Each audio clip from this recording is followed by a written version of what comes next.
Hi, Mike. What? Intro! Well, I thought we were going to do that when we go. Oh, we're live now? Oh, go. Hey, everybody. It's Mike from Dallas Geek. Brad's giving me terrible cues about when we go live, apparently, because he likes to see me being super awkward. Well, I hate you, Brad. And we're back here at Doc's Game and Comics, and we are here with... Albert. Cool. And yeah, watch the mic, please. Well, actually, Brad would have to pay for it, so it's fine. Go ahead and break it. But so you are going to have the very tedious and headache-causing task of teaching me how to play Magic. We chose me because Brad actually understands stuff, and we basically wanted to come from the, like, basically the dumbest of dumb. it's fun to watch you squirm. Yeah, basically. That's what we're doing here. So this is the type of channel I'm getting into. Yes, Okay. yes. This is what you signed up for. Yes, I'm sure you signed something somewhere. But yeah, so we've got some cards set up here. We just were talking about the pre-release in the back, so now we're actually going to show you guys kind of a breakdown of the game, and I think we're going to kind of maybe walk through how you play. So I'm going to put this down right now. Go for it. Yeah. And go. Great. So for now, I guess I'll just introduce the card types. Sure. No. Let me back up.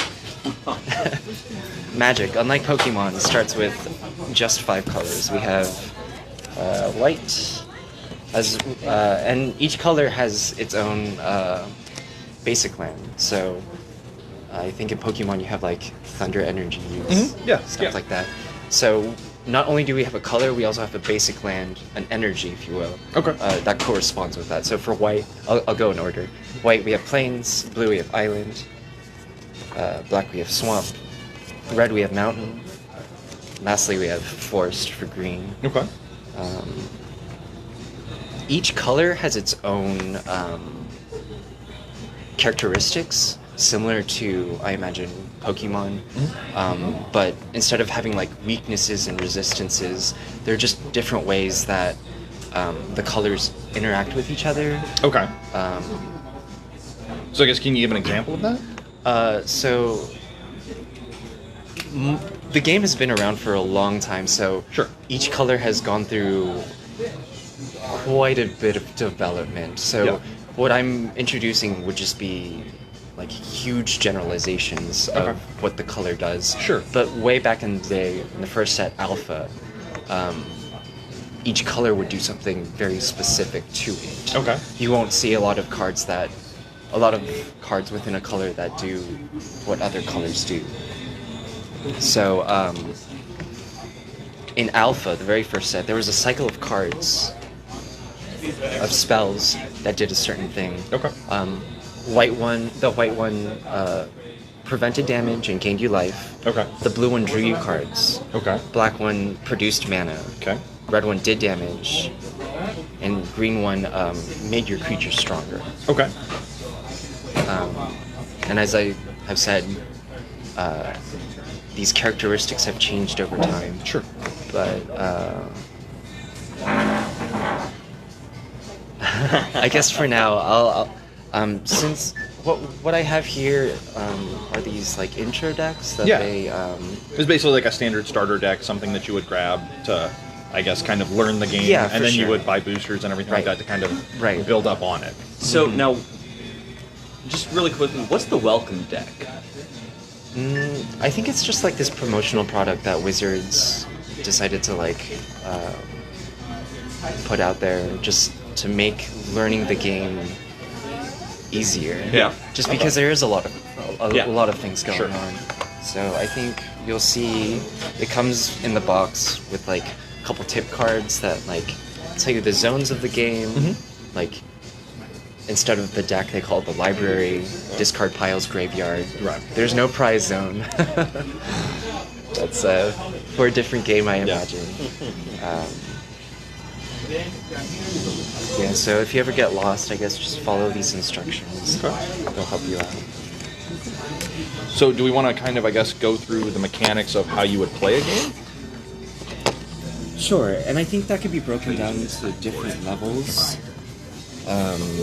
For now, I'm just going to go on and describe card types. Okay. I have just described the basic lands. Okay. As I said, these represent the energies. They're the resource required to cast your spells. Okay. You'll notice on every single card that there's a series of symbols, pips. Well, Cool. Continue. So yeah. So as we were saying, All right. I guess I'll go on. so you've got the symbols in the top left, Yes. or is that the top right? Top right. Okay, sorry, I'm looking at them upside down. Right. Your top left. Yeah.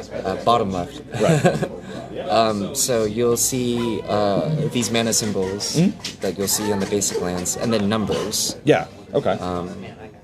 So in order to cast a spell like this, you need 1 green mana, Okay. and lands. I want to try to describe this without getting too much into the mechanics. of You're the good. game. Please. Do your thing, man. But the skinny of it is, if you want to cast this spell, Sure.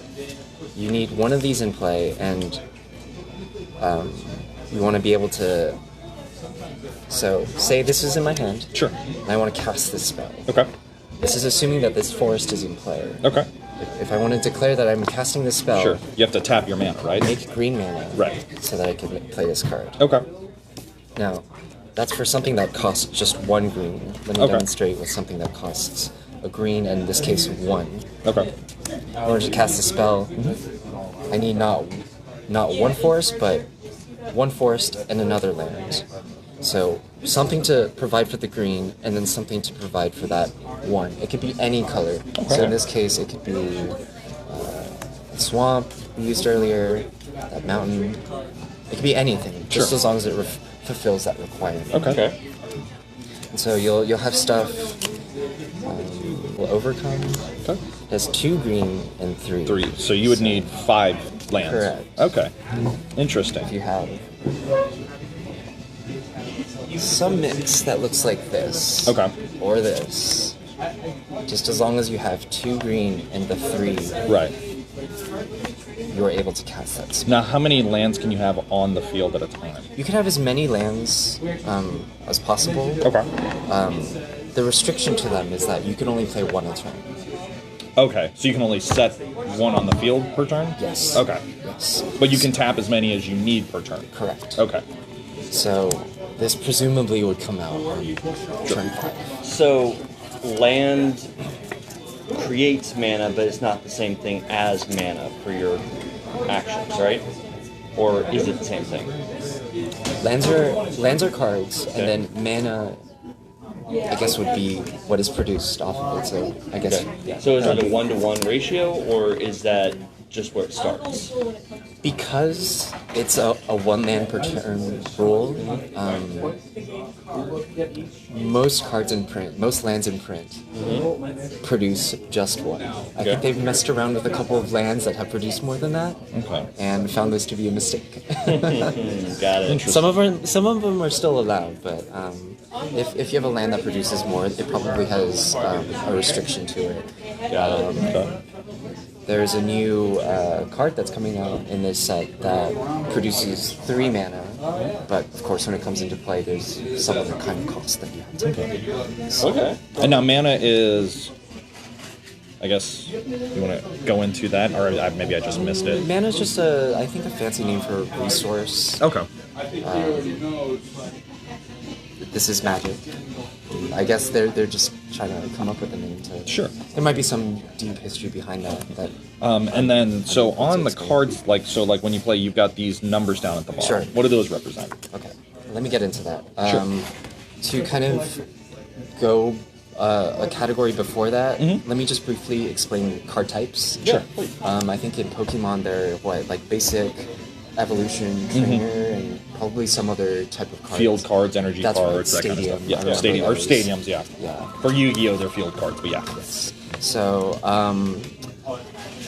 this intro box does not come with all the card types, but let me just go over the ones that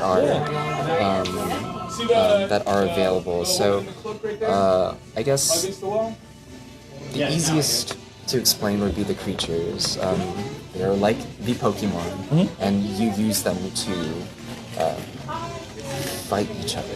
Sure. Okay. in a sense. So each player, instead of knocking out Pokemon, you knock out each other.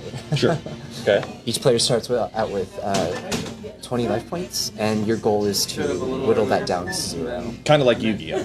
Yes, Okay. in that regard. And so, also like Yu-Gi-Oh, you have the power and the toughness, Kind of like attack and defense. respectively, yes. Okay. So, the number on the left would be your attack power, the number on the left would be your defense. Okay. And so when you say that each of your creatures have attack and defense, if they're in defense, I'm assuming that keeps your opponent from being able to attack you directly. Or is that kind of... The combat system for Magic is a little different from Yu-Gi-Oh! In that when you declare an attack, if your opponent has creatures to defend with, they have the option. If there's 8, this creature's an 8/8. Okay. If I declare an attack with this aggressive mammoth, I'm sending 8 damage towards the defending player's side. Okay. Now, the defending player has the choice of either taking the 8 damage, or, if a creature is available, initiating what is called a block. Right. Okay. In other words, It would basically take. So I'm going to assume, but since you're attacking with 8, this guy's got attack of 4 and then toughness of 3. Right. It would take some of that 8, destroy this, and then the rest would come to me. now, typically no. But under this circumstance, we do have this tricky keyword called trample, so you would be right in that regard. Okay. Had it not had trample, this creature would just block this. Let's just assume that that's not there right now. Okay. This creature would just block here. 4 damage will be dealt here. 8 will be dealt here. You will take 0 damage as the defending player. So, trample is just this. I should have used a different feature. No, you're good. I'm just okay. Okay, well, so now if you've got the 3/3, so this takes 3. Let's do this as we could use both examples actually. Let's ignore this mammoth for now. Let's say I have this. I'll take this for. Let's see. Cannot be blocked by more than one creature. I think this is a good example. So this mammoth spider, which I believe is unrelated to this aggressive mammoth. They just happen to both have mammoth names. It's a 3/5, meaning 3 power, 5 toughness, 3 attack, 5 defense. And Mike here, the defending player, has a 3/3 center courser. It's my turn. I would like to declare attack. If I attack with this 3/5, Mike has the choice of either taking 3 damage or blocking with the center courser. Okay. Let's assume Mike opts to block, because he does not want to take that 3 damage. So what will happen here is the damage step will take place. 3 damage will be dealt here from this number to that number. And then this mammoth spider will deal 3 and apply to that toughness. Okay. Damage will be dealt. 3 minus 3 will be 0. The centaur will go to the graveyard. This one will be a 3/5 creature with 3 damage marked on it. Okay. So I was explaining earlier with the different colors. Red is a color that could deal damage, so this would be a circumstance where if this does take place and you have red spells, if Mike has red spells, if you deal 2 damage to the spider on the same turn, the spider will also die. Okay. And so how many hit points does each player start off with at the beginning of the game? 20. 20. Okay. Now, if combat happens this turn, Mike blocks, 2 damage is marked here, and I say go. Damage at the end of turn will heal. It'll go away. So if you did have a spell that said deal 2 damage to any target, and you chose to do it on your turn, it'll be a 3/5 with 2 damage marked on it. But if it's in the same turn, it all adds up. For example, if that block took place and Mike dealt 2 damage, then this spider will also die. Okay. So if damage is done, eliminates a creature, and the damage done to eliminate the creature was more than what the creature took to be able to, in his defense or his toughness, does the extra go towards the player, or does it all goes to that creature and then it's done?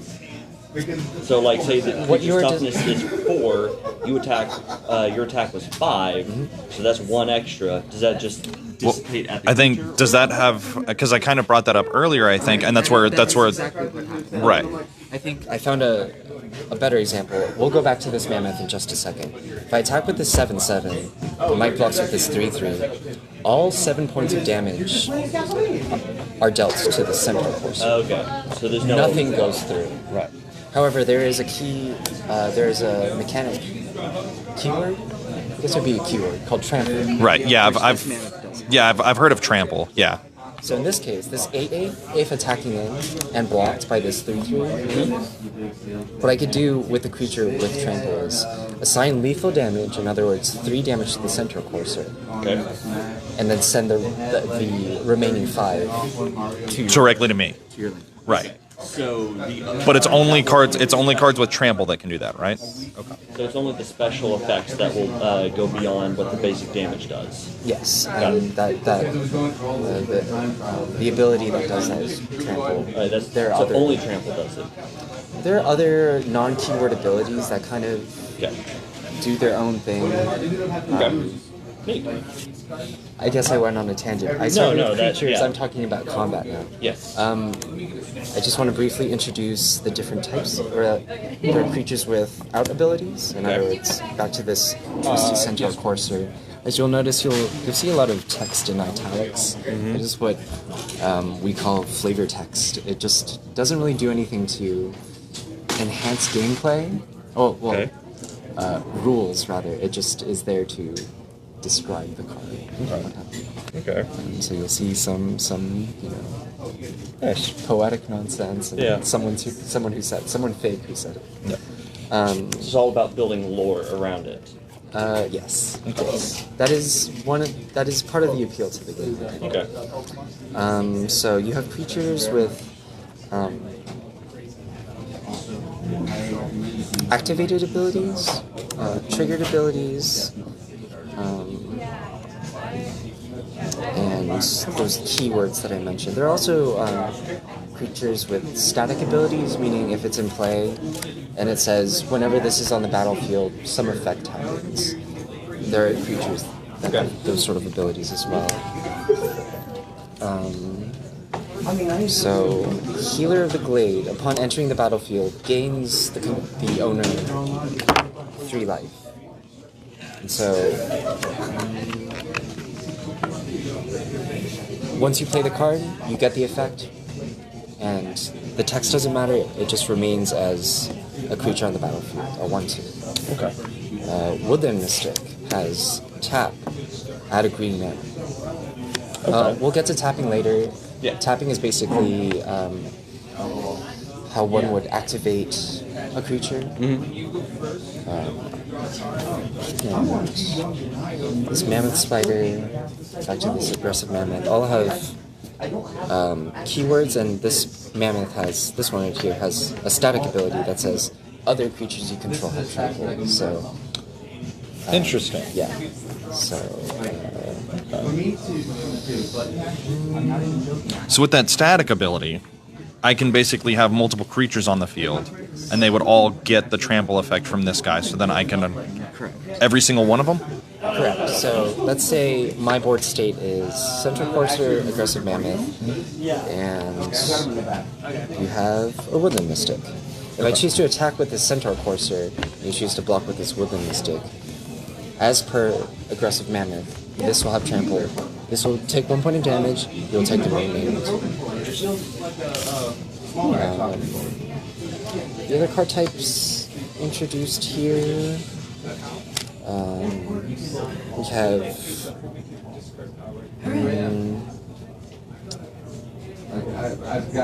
let's just go with enchantments. These are also cards that stay on the battlefield by creatures and lands. Anything that stays on the battlefield after being cast is considered a permanent, Okay. which differs from the other types I'll get into spells. Sure. This enchantments are just permanents that have effects. They don't have a power or toughness, and usually they do something to enhance either your creatures, you, and sometimes they even deal with the opponent's side. There's a white enchantment called Pacifism. It basically puts one of your creatures in one creature in like prison. It stops them from attacking or blocking. So enchantments, or auras more specifically, can go anywhere. So if I have this bristling board, what I could do, assuming I had the 3 mana, is to cast this Oaken Form. It's an enchantment aura, meaning it. Anytime you see aura, you're looking for the type of card that it enchants, and it'll either say enchant creature, land, some type of permanent. In this case, it's just a creature. So it says enchanted creature gets +3/+3. What will happen is if I choose to target Oaken Form, or if I choose to target Bristling Boar with my Oaken Form, it'll kind of like attach itself. This 4/3 will get the +3/+3 bonus and become 7/6. Okay. So something like Oaken Form will stay on Bristling Boar until further notice. If something destroys either this or the creature, it'll go to the graveyard. Okay. Now, I think this is a good contrast from a spell like Titanic Growth, which is an instant. Why don't I back up? Let me talk about sorcery. Instant mean it's a one and done card, right? It doesn't stick around. Yes, exactly. The contrast to permanent. So, what the spells I follow under that category would be instant and sorcery. I wanted to get to sorcery first because it follows the same rules as enchantments and creatures in that you can only play them during your turn, during what is called the main phase 1, main phase 2. And so, if I have a Bristling Board in play, and I have 5 mana, and I want to cast this card, Overcome. Creatures you control get +2/+2 and trample until end of turn. I'll cast a spell, the creature gets the bonus, and until end of turn it becomes a 6/5. This spell will go to my graveyard, and for this turn, like I said, the power and toughness will change. After the turn is over, it reverts back to a 4/3, because the card says so. The next type of spell would be an instant. Instants kind of break the mold of being able to, having been cast during your main phase. Instants can take place, for the sake of simplicity, let me just say whenever. There are like further rules that kind of specify that a little bit, but I could choose to cast this instant whenever I want, as long as I have the mana. So. So does that mean then that you can cast it during your opponent's turn? Correct. Okay. Correct. Let me show you 2 instances of how this could work out. Okay.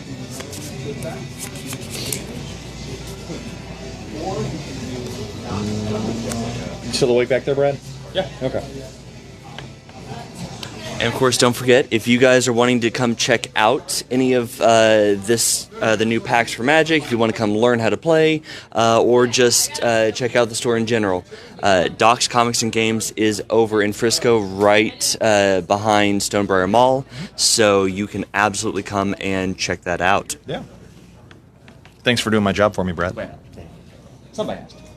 Can I now demonstrate Yeah. these spells? Great. So, on my turn, before I attack, I could choose to cast Overcome. This will become a 5/5. Okay. From here on out, Mike will have the option to block, take the 5 damage, so on and so forth. Now, if I have this Titanic Growth in my hand, well, okay, if I do something like this, you could tell yourself, well, I have a 5/5, you have a 3/3. If your incentive is to keep this creature, Right. then you obviously choose not to block. Take the damage. Take the direct damage. Right. Okay. Assuming you can survive the blow. Right. Now, assuming you maintain that goal of keeping this on the battlefield, let's change it up a little bit.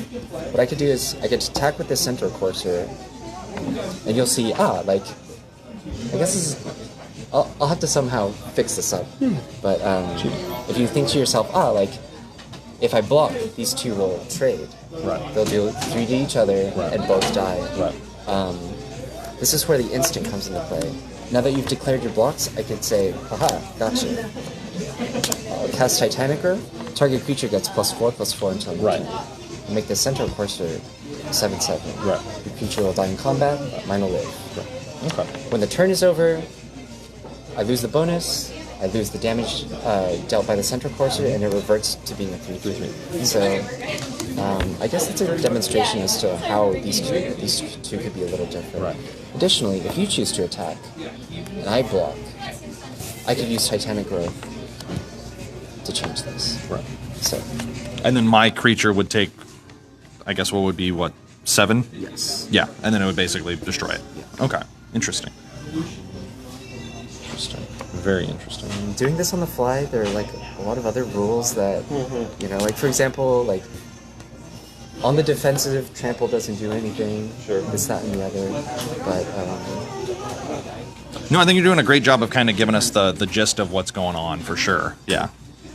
So, is there anything else, specifically that you wanted to cover? as far as these intro decks go, I hope that should be it. Yeah. So, Yeah, no. I think it was really good.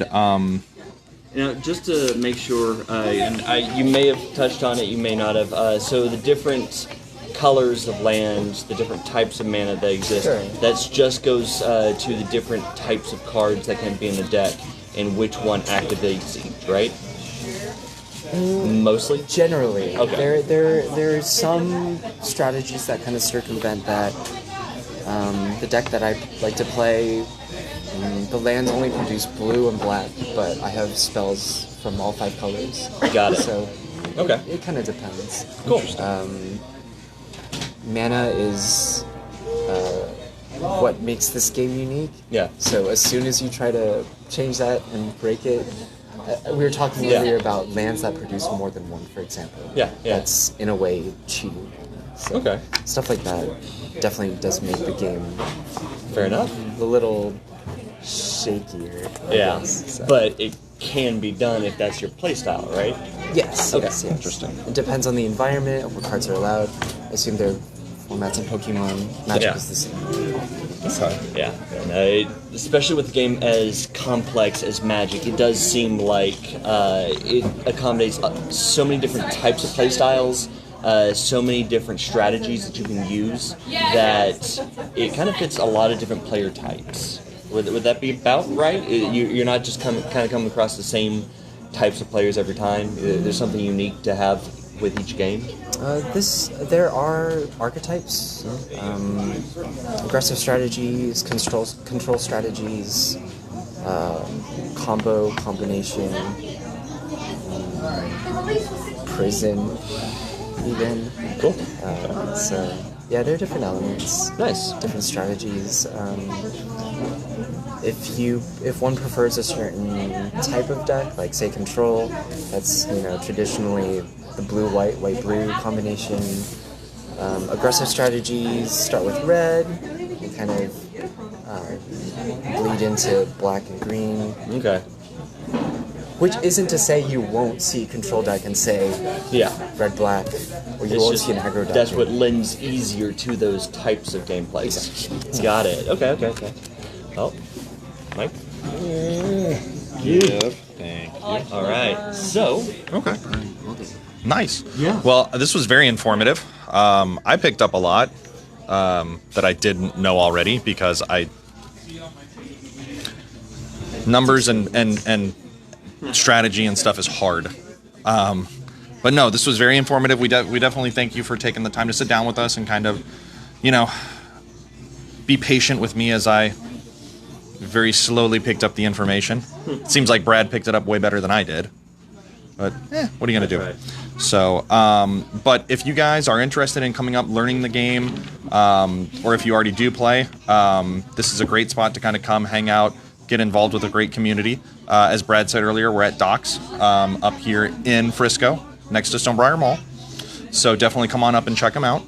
And just to recap, how long is this going today? So for the pre-release, I'm trying to remember. I think you guys have another one at 3 and then another one at 7. Is that correct? Okay. And then, but really, you can come up here at any time today because I mean, you guys are open until I think. Maybe 10. Yeah. So, yeah, we're usually pretty open, pretty late. Weekly events start at 7 p.m. or so, and they run at 4 rounds. Each round lasts about. Well, they're timed at 50 minutes. Okay. So there might be some time in between, but generally 3 to 4 hours is good. Yeah. So, and then anything else you want to cover, Brad, before we sign off for the day? Yeah, I would just go ahead and say that if you're not already somebody that comes to Docs on a regular basis, but you do like comics, you like tabletop games, or you just like a really fun, nerdy community, this is a great place to come. And of course, as always, if you're not following us, please don't forget to like and subscribe to Dallas Geek on Facebook and YouTube, Instagram, Twitter, and then of course if you want to listen to our, well, whatever you want to call this, we are in audio on iTunes, Spotify, iHeartRadio, Google Play, MySpace? And, Stitcher. No MySpace? No. Remember, we had this conversation. We're not Taylor Swift. Reddit? Actually, yes. We don't do anything there, but we have one. The hell, we have a Reddit for Yes. real? Yeah, apparently. So, with that, please come by if you are looking for something fun to do today. You will not regret it. Docs is just a great place. So, until next time, Mike, Brad? see ya. Everybody wave.